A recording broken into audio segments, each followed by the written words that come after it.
नमस्कार मेरे प्यारे साथियों, कैसे हैं आप लोग। आशा करता हूँ सब लोग बहुत अच्छे होंगे।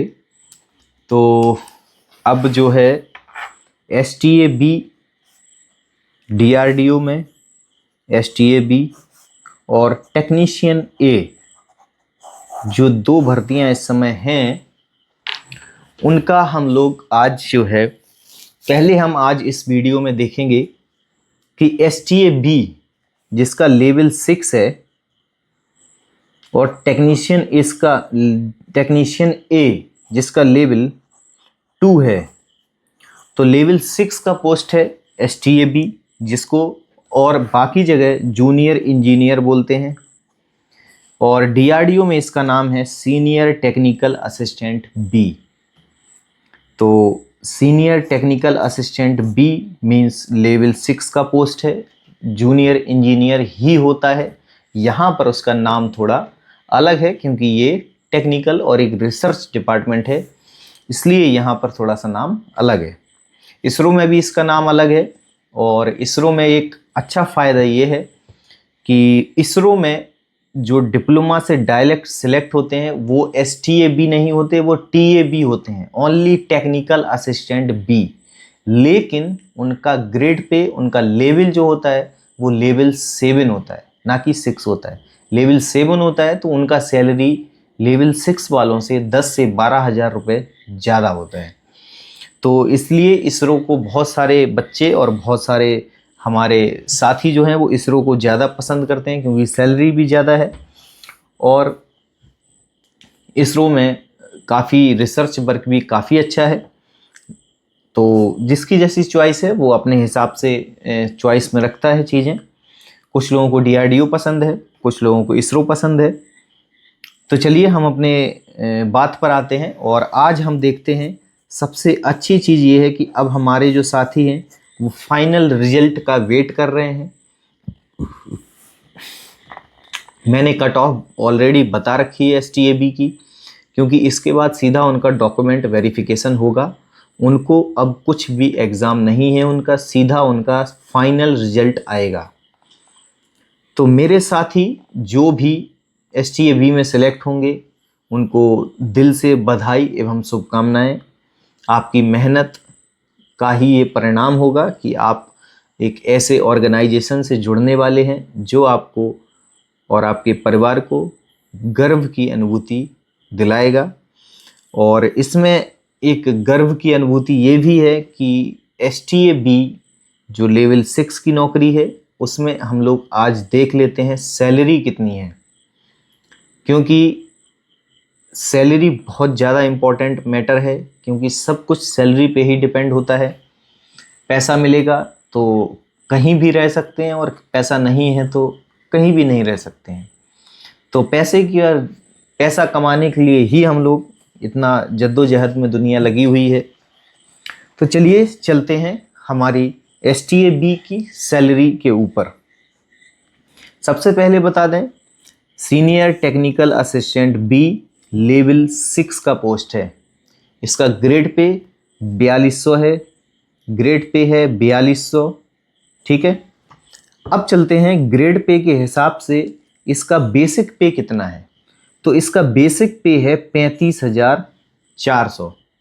इसका सबसे इम्पॉर्टेंट होता है बेसिक पे, जिस पर सब कुछ लागू होता है। आपका जितना बेसिक पे बढ़ता जाएगा उतना ही आपकी सैलरी बढ़ती जाएगी। ठीक है, तो सबसे पहले जब आप ज्वाइन करेंगे, आपकी ज्वाइनिंग मोस्ट प्रोबेबली अगस्त या फिर सितंबर, स्टार्टिंग ऑफ सितंबर या फिर जुलाई में तो आपका हो जाएगा। जून चल रहा है, जुलाई में रिजल्ट आ जाएगा आपका, और जुलाई में ही आपका DB मेडिकल सब हो जाएगा। उसके बाद जुलाई लास्ट में आपको ज्वाइनिंग मिल सकती है, या फिर अगस्त फर्स्ट वीक में आपको ज्वाइनिंग मिल सकती है। तो हमारे जो भी साथी नए जो सिलेक्ट हो रहे हैं उनको बहुत बहुत बधाई, और आप अपनी सैलरी का अंदाज़ा लगा लीजिए इससे कि हम आपको आपकी सैलरी बता रहे हैं कि आपको कितनी सैलरी मिलने वाली है जब आप ज्वाइन करेंगे। ठीक है, तो लेवल 6 का बेसिक पे है, ये तो फिक्स रहता है। कहीं भी किसी भी डिपार्टमेंट में आप ज्वाइन कीजिए, लेवल 6 का बेसिक पे 35,400 ही रहेगा। किसी भी डिपार्टमेंट में ज्वाइन कीजिए तो आपका बेसिक पे 35,400 रुपये रहेगा अकॉर्डिंग टू 7th CPC, 7वें वेतन आयोग के हिसाब से। और आपका जो महंगाई भत्ता है DA, डियरनेस अलाउंस बोलते हैं जिसको, वो अभी चल रहा है 60%। तो आपको 35,400 का 60% आपको और दिया जाएगा, जो होता है 21,240 रुपये। ठीक है, तो 35,400 का 21,240 रुपये और हम ऐड करेंगे उसमें। उसके बाद आपको मिलता है HRA, हाउस रेंट अलाउंस। तो ये जो है सिटी वाइज वेरी करता है। अगर आपकी पोस्टिंग X सिटी में है और या Y में है या फिर Z में है, अगर X में है तो आपको बेसिक का 30% मिलेगा HRA, और अगर Y सिटी में है तो बेसिक का 20%, और अगर Z सिटी में है तो बेसिक का 10% HRA मिलेगा। देख लेते हैं HRA बेसिक का। अगर X सिटी में आपकी पोस्टिंग है, X सिटी में 5 से 6 सिटी ओनली आती हैं, जैसे उनमें मुझे 2-4 याद भी हैं, जैसे दिल्ली है, जैसे कोलकाता है, जैसे चेन्नई है, जैसे हैदराबाद है, जैसे मुंबई है, जैसे बेंगलोर है। तो ये 5-6 सिटी जो हैं, या 6 या 7 सिटी हैं, वो ओनली X सिटी में आती हैं। बाकी बची हुई जो सिटी हैं, बड़ी बड़ी सिटी, वो Y में आती हैं, और जो सबसे छोटी सिटीज़ हैं वो Z कैटेगरी में आती हैं। तो हम इसके लिए जल्द ही कल एक छोटा सा वीडियो लेके आ रहे हैं कि आपको HRA कितना मिलेगा, किस सिटी के हिसाब से, कौन सी सिटी X सिटी में है, कौन सी Y में है और कौन सी Z में है, उसके हिसाब से आप अपने HRA का अंदाज़ा लगा सकते हैं।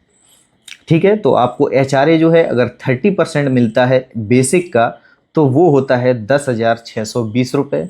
अगर वो 20% मिलता है तो वो होता है 7,080 रुपये, और अगर वो 10% मिलता है तो वो होता है 3,540 रुपये। ओके, तो अब चलते हैं TPT, ट्रांसपोर्टेशन अलाउंस। ये जो है ये भी सिटी वाइज वेरी करता है।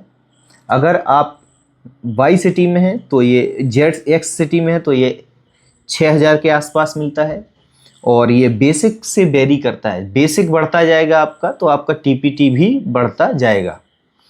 और अगर आप Y सिटी में हैं तो आपको 5,000 या 5200, 5,200 के आसपास, और अगर आप Z सिटी में हैं तो आपको 3,700 या 4,000 के आसपास मिलता है। उनका कैलकुलेशन होता है, उतना हम डीप में नहीं जाएंगे। हम आपको मोटा मोटी बता देते हैं कि X सिटी में आप रहेंगे तो आपको 6,000 के आसपास, Y सिटी में रहेंगे तो आपको 5,000 के आसपास, और Z सिटी में रहेंगे तो आपको 4,000 के आसपास TPT मिलेगा। तो यही 4 चीज़ें हैं जो बेसिकली हमको सैलरी में, हर एक सैलरी में मिलती हैं।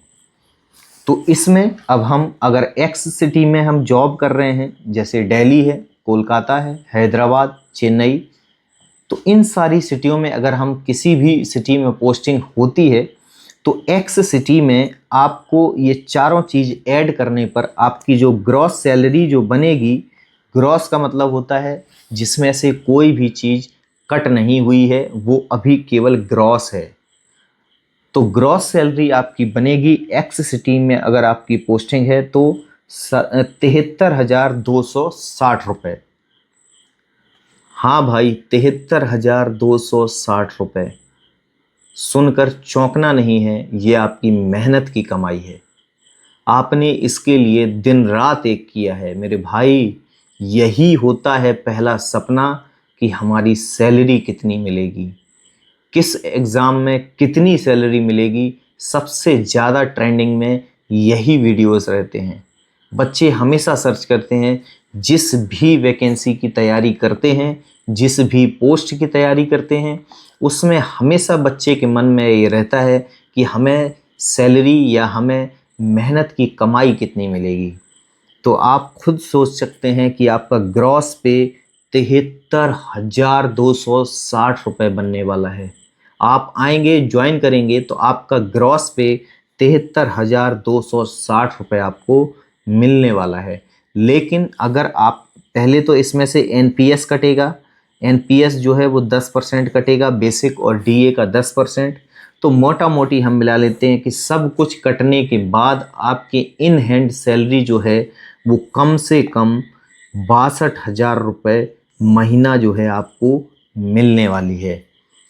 अंदाज़ा हो रहा है आपको कि आप इस समय बेरोजगार हैं, और जैसे ही आपका रिजल्ट आएगा आप सिलेक्टेड, और आपके अगले 2 महीने के बाद आपको 62,000 रुपये मिलना शुरू हो जाएंगे। ये एक रियली मोटिवेशन है सभी बच्चों के लिए जो एग्ज़ाम्स की तैयारी करते हैं, उनके लिए एक बहुत अच्छा मोटिवेशन है कि एक समय पे आप कुछ भी नहीं हैं, कुछ भी नहीं हैं, आपकी 1 रुपए की भी आमदनी नहीं है, और जैसे ही आप किसी गवर्नमेंट सेक्टर में सिलेक्ट होते हैं या फिर प्राइवेट सेक्टर में भी सिलेक्ट होते हैं, अगर वहाँ पर अच्छी पोस्ट है आपकी, तो आपको 60 से 62,000 रुपये महीना मिलने वाला है। बहुत अच्छी बात है ये। और देख लेते हैं कि वाई सिटी में आपको कितनी ग्रॉस पे बनेगी। तो वाई सिटी में थोड़ा सा कम ग्रॉस पे रहता है, इसका ग्रॉस पे फिर भी 68,720 रुपये ग्रॉस पे है। और अगर हम इसमें से कुछ डिडक्शन कर देते हैं एनपीएस वगैरह, तो आपको कम से कम 60,000 रुपये इन हैंड मिलने वाले हैं। सोचिए आप, इस लेवल की आपकी नौकरी है, 60,000 रुपये महीना। तो इसको हल्के में नहीं लेना है मेरे साथियों। 60,000 रुपये महीना कमाने में बहुत मेहनत लगती है। आपने रातों की नींद छोड़ी होगी, अपना सुकून छोड़ा होगा, और अपनी इच्छाओं से कॉम्प्रोमाइज़ किया होगा। आपको लगता होगा कि आज मूवी देख लेते हैं, लेकिन फिर एक पल में याद आता होगा कि काश मूवी बाद में भी हो जाएगी, पहले हम पढ़ाई कर लेते हैं। तो उसी पढ़ाई का ये नतीजा होगा आपको कि कोई भी बिना कुछ सोचे समझे आपको 60,000 रुपये महीना दे रहा है, क्योंकि आपने मेहनत करके वो एग्ज़ाम क्वालिफाई किया है। ये आपकी मेहनत की कमाई है। कोई अगर पूछे तो ये बता देना कि इसके पीछे जो है ना वो सालों की मेहनत है। ये ऐसे ही हमें नहीं मिल रही है हर महीने, इसमें सालों की मेहनत है मेरी। तो मेरे साथियों, ये आपके लिए बहुत बड़ा मोटिवेशन है। और जेड सिटी में अगर आप सेलेक्ट होते हैं तो आपका ग्रॉस पे जो है वो 63,880 रुपये बनेगा, और डिडक्शन के बाद आपको 55,000 रुपये इन हैंड सैलरी मिलने वाली है। तो आप अंदाज़ा लगा लीजिए कि किस प्रकार से आपका ये सब सैलरी बनती है। 4 फैक्टर्स होते हैं, फिर बता देता हूँ। बेसिक पे होता है, उसके ऊपर महंगाई भत्ता, डियरनेस अलाउंस, उसके ऊपर एचआरए, हाउस रेंट अलाउंस, उसके ऊपर TPT, transportation allowance. 4 factors add होके आपकी सैलरी बनाते हैं, और आपको एक बहुत बड़ा अमाउंट सैलरी के रूप में दिया जाता है। तो मेरे साथियों, आपको ये चीज़ समझ आई होगी, और ऐसे ही इंफॉर्मेटिव वीडियोस के लिए चैनल को सब्सक्राइब ज़रूर करें, क्योंकि यहाँ आपको रियल मोटिवेशन मिलेगा, और बिल्कुल सच्ची, बिल्कुल परफेक्ट जो चीज़ें होती हैं वो आपको मिलेंगी। कोई भी यहाँ कुछ भी धोखाधड़ी नहीं होगा, जो होगा एकदम परफेक्ट होगा। आप खुद जाके चेक कर लीजिए कि कितनी सैलरी बन सकती है। मैंने जो बताई है वो एग्जैक्ट सैलरी आपको मिलने वाली है एक्स, वाई और जेड सिटी के हिसाब से।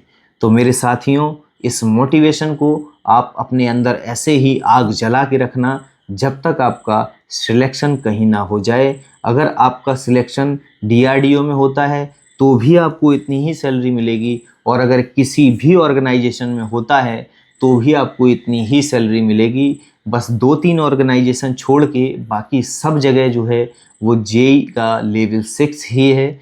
केवल 3 जगह है पूरे भारत में जो लेवल 7 देता है जेई को। एक है इसरो, और एक है बार्क, और एक है यूपीआरवीएनएल और यूपीपीसीएल।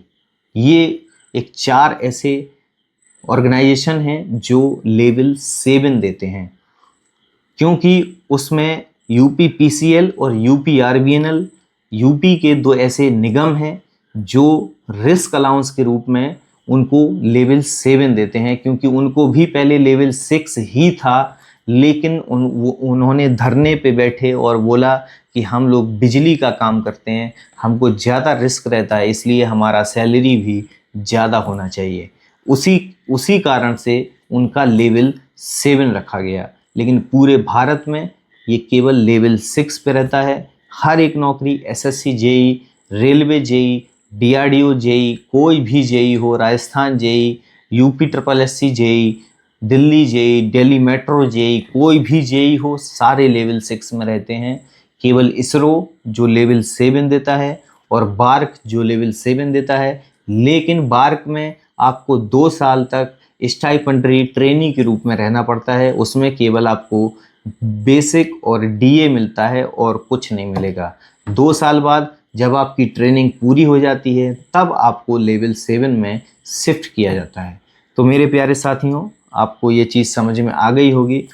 और ऐसे ही हम कल वीडियो लाते हैं टेक्नीशियन ए की सैलरी के लिए, कि आप अगर टेक्नीशियन ए सिलेक्ट हो जाते हैं डीआरडीओ में तो आपको कितनी सैलरी इन हैंड मिलने वाली है।